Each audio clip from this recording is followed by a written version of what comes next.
பார்க்கிறோம். முதலாவதாக குல் அஊது பிரப்பின் நாஸ், குல் அஊது பிரப்பின் நாஸ் கூறுவீராக, அஊது நான் பாதுகாவல் தேடுகிறேன், பி ரப்பின் நாஸ் மனிதர்களுடைய இரட்சகனை கொண்டு நான் பாதுகாவல் தேடுகிறேன், அல்லது மனிதர்களுடைய இரட்சகனிடத்தில் நான் பாதுகாவல் தேடுகிறேன். இதுல பிரப்பின் நாஸ் என்பது இறைவனின் மூலம், அந்த இறைவனை முன்னிறுத்தி நான் பாதுகாவல் தேடுகிறேன் என்ற அர்த்தம் தான் ஆழமான அர்த்தம் இந்த இடத்துல. ஏன்னா நம்ம யாரை கொண்டு பாதுகாவல் தேடுகிறேன் என்றிருக்கணும். அப்ப இந்த வசனத்துல பி என்பது மூலம், பிரப்பின் நாஸ் அதாவது மனிதர்களுடைய இறைவனை கொண்டு நான் பாதுகாவல் தேடுகிறேன். அடுத்த வசனம் மலிக்கின் நாஸ், அவன் மனிதர்களுடைய ஆட்சியாளன், மனிதர்களுடைய ஆட்சியாளன். இலாஹின்னாஸ், மலிக் என்றது மன்னர், இலாஹ் என்று சொல்றது வணக்கத்துக்குரியவன். இலாஹின்னாஸ் மனிதர்களுடைய வணக்கத்திற்கு உரியவன், இப்படி என்று சொல்லி அல்லாஹு தாலா சொல்றேன். இங்க வந்து ஜின்களும் அல்லாஹு தாலா வணங்குறான், மற்ற உலகத்துள்ள எல்லா படைப்புகளும் அல்லாஹ்வை தான் வணங்குகின்றன. எல்லாருக்கும் அல்லாஹ் தான் ஆட்சியாளன், எல்லோருடைய இறைவனும். அதாவது இந்த நம்ம யார் பாதுகாப்பு தேடுறோம், எந்த இறைவனை கொண்டு பாதுகாப்பு தேடுறோம் அவன் தான் எல்லோருடைய இறைவன். ஆனா குர்ஆன் வசனம் எப்படி சொல்லுது, நாஸ் என்ற அடிப்படையில் வருவதை பார்க்கிறோம். எனவே பாதுகாப்பு தேடுகின்றவர்களை வைத்து இது சொல்லப்படுகின்ற விஷயம். பாதுகாப்பு தேடுகின்றவர்களுக்கு மனதில் ஆழ பதியணும். ஏனென்றால் ஒரு குறிப்பிட்ட இனத்துடைய பாதுகாப்புக்கு பொறுப்பு என்கின்ற உணர்வு என்ன செய்யணும், ஏற்படுத்துகின்ற அமைப்பில் அந்த வசனம் இருக்கிறது.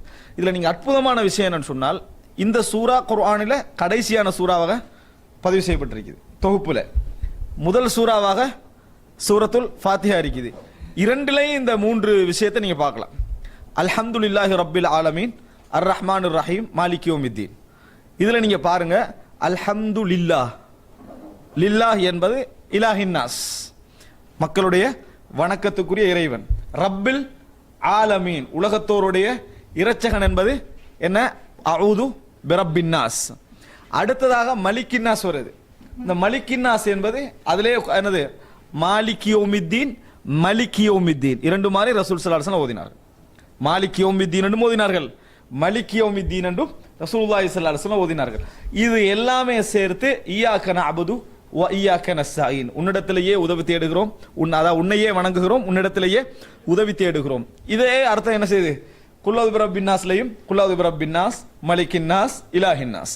அந்த மூன்று எப்படி நாம இந்த இடத்துல மூன்று விஷயங்கள் வருகிறதோ அந்த மூன்று விஷயம் அங்கேயும் என்ன செய்கிறது, பேசப்படுவதை பார்க்கிறோம். ரப்புல் ஆலமீன் என்பதில் ரப்பு என்பது பேசப்படுகிறது. அதே போல என்னது, அல்ஹம்து லில்லாஹி என்பதில் இலாஹின் நாஸ் என்ற அந்த அர்த்தம் வருகிறது. அதே போல மாலிகி யௌமித்தீன், மலிகி யௌமித்தீன் என்பதில் மலிக்கின் நாஸ் என்பது இடம்பெறுவதை பார்க்கிறோம். இது அதை சொல்லுவாங்க தஃப்சீர்ல முனாசபாத் அப்படி என்று.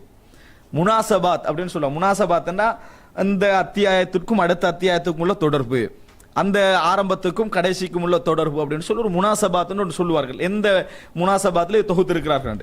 இந்த தர்த்தீப் பிற்காலத்தில் ஏற்பட்டதா இல்லையா என்பதில் கருத்து முரண்பாடு வருவதற்கே ஒரு காரணமாக இருக்கிறதுக்கு என்ன அடிப்படை தெரியுமா, இது எது, இந்த அதாவது இந்த அழகான முறை நான் இப்ப சொல்லக்கூடிய இந்த அதாவது தொடர்பு இருக்கிறதே, இது ஒரு அடிப்படையான காரணம் என்பதை நாங்கள் புரிஞ்சு கொள்ளணும். அன்புள்ள சகோதரர்களே, இப்ப குல் அஊது பிரப்பின் நாஸ், மலிக்கின் நாஸ், இலாஹின் நாஸ், இதுல அதாவது மலிக்கின் நாஸ் என்ற இந்த வார்த்தையை பொறுத்த வரைக்கும் நான் கொஞ்சம் சில விஷயங்கள் புரிந்து கொள்ள வேண்டும். மலிக்கின் நாஸ் அப்படி என்று சொன்னால் மனிதர்களுடைய ஆட்சியாளர் அர்த்தம். இன்றைக்கு மலிக் என்று சொல்லி உலகத்திலே மனிதர்கள் ஆளக்கூடியதை இஸ்லாம் தடுக்கவும் இல்லை, ஆண்டு கொண்டும் என்ன செய்கிறார்கள், இருக்கிறார்கள்.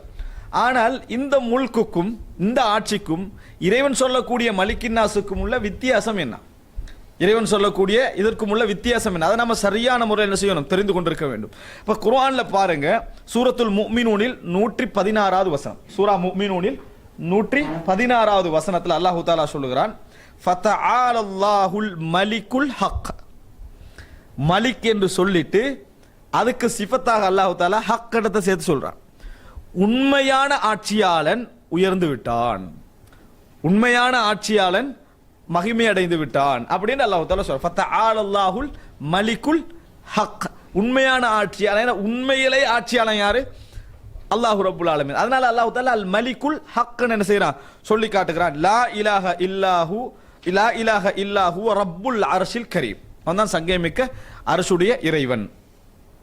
அதே போன்று சூரா தாஹாவில் 114 வசனத்தில் வருது ஃபதஆலல்லாஹுல் மலிக்குல் ஹக், உண்மையான ஆட்சியாளர் உயர்ந்து விட்டான். இதே வசனங்கள் என்ன செய்கிறோம் நாங்கள் பார்க்கிறோம்.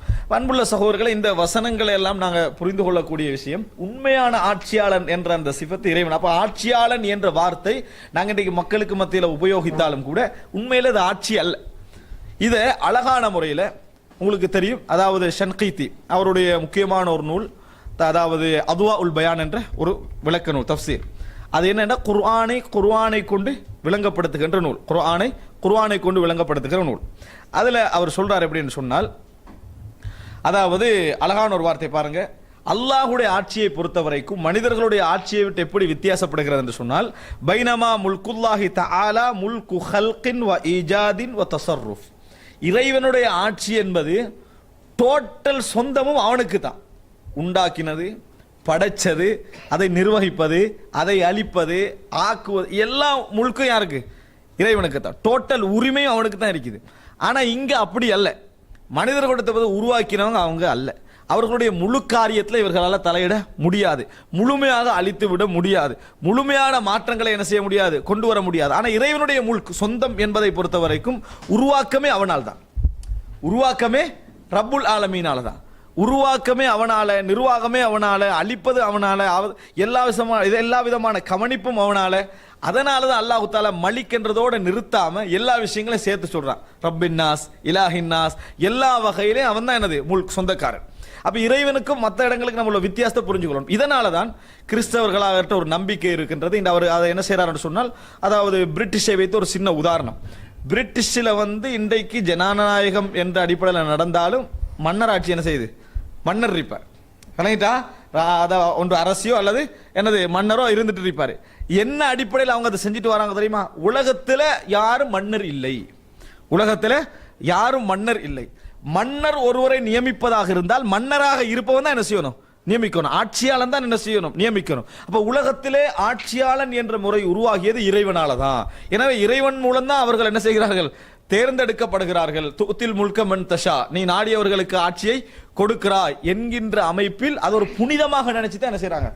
தொடர்ந்து அதை வைத்து வருகிறார்கள் என்ற இதை பார்க்கிறோம். அப்ப இது முல்க் இந்த முல்க அவர்கள் மனிதர்களுக்கு ஆட்சியாளர் என்று சொல்லக்கூடியதை ஏற்றுக்கொள்ள தயாராக இல்லை. அதான் உண்மையில சரியானதும் அதுதான். ஆனா அதுக்கு ரெண்டாவது வைக்கிறாங்களே, அதான் தவறு. எது? இறைவன் தான் கொடுத்து என்ன செய்யலாம், இவர்களை புனிதமான இடத்துல வச்சிருக்கிறான்றது, அதான் தவறானது. ஆனால் உண்மையில இந்த உலகத்தில் நடக்கிறதெல்லாம் அல்லாஹு தஆலா மலிக்குல் ஹக், உண்மையான ஆட்சியாளன் என்று சொல்றான்னா மற்ற யாரும் என்னது உண்மையான ஆட்சியாளன் அல்ல என்பது அர்த்தம் என்பதை நாங்கள் புரிந்து கொள்ள வேண்டும். எனவே அன்புள்ள சகோதரர்களே, இந்த இடத்துல மலிக், ஆட்சியாளன் என்று சொல்ற அல்லாஹு தஆலா சொல்வதற்கான காரணம் உண்மையான ஆட்சியாளன் அடிப்படையில். நாங்கள் மலிக் என்று சொல்றதுக்கான காரணம் குறிப்பிட்ட இடத்துல அவர்களுக்கு உரிமையை நாங்கள் தான் கொடுத்துக்கிறோம், அவர்களுக்கு உரிமையை நாங்கள் தான் கொடுத்திருக்கிறோம். மற்றபடி நினைத்தால் இந்த சமுதாயத்தில் ஒரு 50-60 வீதமானவங்க நினைச்சாங்கன்னா என்ன நடந்துரும்? அந்த முழுக்கு போயிடும். அல்லாஹ்வுடைய முழுக்கு என்ன செய்யாது? அது எப்பொழுதும் அழியாது. இது முதலாவது மலிக்கின்னாஸ், உண்மையில் மக்களை ஆளக்கூடியவன் ஆட்சியாளன் இறைவன் தான் என்பதை சொல்லுகின்ற அமைப்பில் இருக்குது. அதனால் அன்புள்ள சகோதரர்களே, கொஞ்சம் கொஞ்சம் ஒரு மனிதனுக்கு ஒருவன் மீது சந்தர்ப்பம் ஏற்படுவதனால அவன் முழுக்காக மாட்டான். குர்ஆன் சுல்தான் என்ற சொல்ல யூஸ் பண்ணும். சுல்தான் என்ற சொல் என்னத்துக்கு யூஸ் பண்ணா தஸ்லீத். ஒருவர் மீது ஒருவருக்கு உலகத்தில் யாரும் இன்னொருவர் மீது எந்த விதமான அதிகாரத்தையும் செலுத்த முடியாது. ஆனா அல்லாஹ் தஆலா தற்காலிகமா என்ன செய்வான்? சிலருக்கு அதாபாக, சிலருக்கு சோதனையாக, சிலரை அதாவது தண்டிப்ப, எப்படியோ ஒரு காரணத்திற்காக கொஞ்சம் சந்தர்ப்பத்தை இன்னொரு ஆள்ல கொடுத்துருவான். கொடுத்தா அவருடைய கொஞ்சம் ரகசியம் இவருக்கு போயிடும், அல்லது அவருடைய ஒரு செய்தி இவருக்கு போயிடும், அல்லது அவர் இவருக்கு கொஞ்ச நாளைக்கு கீழே வாழ வேண்டிய நிலைமை ஏற்படும். இதனது சுல்தான், தஸ்லீத். இறைவன் அது கொஞ்சம் கொடுப்பான், அதுக்கு பிறகு எடுத்துருவான். இதெல்லாம் இறைவனாக ஏற்படுத்தக்கூடிய விஷயம் என்பதை நாங்கள் புரிந்து கொள்ள. எனவே உண்மையான மலிக் யார் உருவாக்கினானோ, யார் அதை நிர்வகித்துக் கொண்டிருக்கிறானோ, யாருக்கு அதை முழுமையாக அளிக்கக்கூடிய சக்தி இருக்கிறதோ அவன் தான். மற்றபடி உள்ள உண்மையான மலிக்கல். எனவே அல்லாஹ் இங்க மலிக்கின்னாஸ் என்றதுக்கு முழு தகுதியானவனும் ரப்புல் ஆலமீன். அன்புள்ள சகோதரர்களே, அடுத்ததாக இந்த இடத்துல நம்ம அடுத்த வசனமாக இலாஹின்னாஸ், வணக்கத்துக்குரிய, மனிதர்களுடைய வணக்கத்திற்கு உரியவன். இதுல யாரும் முஷாரக்கா இல்லை. இதுல யாருமே கலப்பு இல்லை. மக்கள் சொல்லிக் கொண்டாலும் கூட யாரும் இந்த இடத்துல என்ன செய்ய மாட்டாங்க, வரமாட்டாங்க. இதை பேரளவுல உபயோகிப்பதை கூட இறைவன் என்ன செய்யல. அங்கே வணக்கம் என்றது எனக்கு மட்டும்தான், வணக்கம் என்பது எனக்கு மட்டும்தான் என்கின்ற அமைப்புல சொல்லப்படுகின்ற விஷயம். இதுல இமாம் இப்னு கசீர் அவர்கள் தனது அந்த விரிவுரை நூல்ல சொல்றாரு, இந்த வசனம் அழகான வசனம், முழு இந்த குல் அஊது பிரப்பின்னாஸ் மலிக்கின்னாஸ் இலாஹின்னாஸ் இந்த மூன்றையும் சேர்த்து ஒரு சுருக்கமான விஷயம் சொல்றாரு. ஹாதிஹி தலாது சிஃபாத்தி மின் சிஃபாத்தி ரப்பி அஸ்ஸ வஜல். அல்லாஹ்வுடைய பண்புகளில் இது மொத்தம் 3 பண்புகள் இங்கே சொல்லப்பட்டிருக்கின்றன. அர் ருபூபியா வல் முல்கு வல் இலாஹியா. அர் ருபூபியா படைத்தவன், பரிபாலிப்பவன், நிர்வகிப்பவன் இறைவன் என்ற செய்தியையும், அதே போல வல் முல்க் ஆட்சியாளன் அவன்தான் என்ற செய்தியையும், இலாஹியா வணக்கத்திற்கு தகுதியானவன் அவன்தான் என்ற 3 இந்த செய்தியும் சொல்லப்படுகிறது. ஃபஹுவ ரப்பு குல்லி ஷைஇன் வ மலீகுஹு வ இலாஹு. அவன்தான் எல்லாவற்றுடைய இறைவனும், சொந்தம் கொண்டாட தகுதியானவனும், வணக்கத்திற்கு உரியவனும். ஃபஜமீஉல் அஷ்யாஇ மக்லூகத்துன் லஹு மம்லூகத்துன் அபீதுன் லஹு.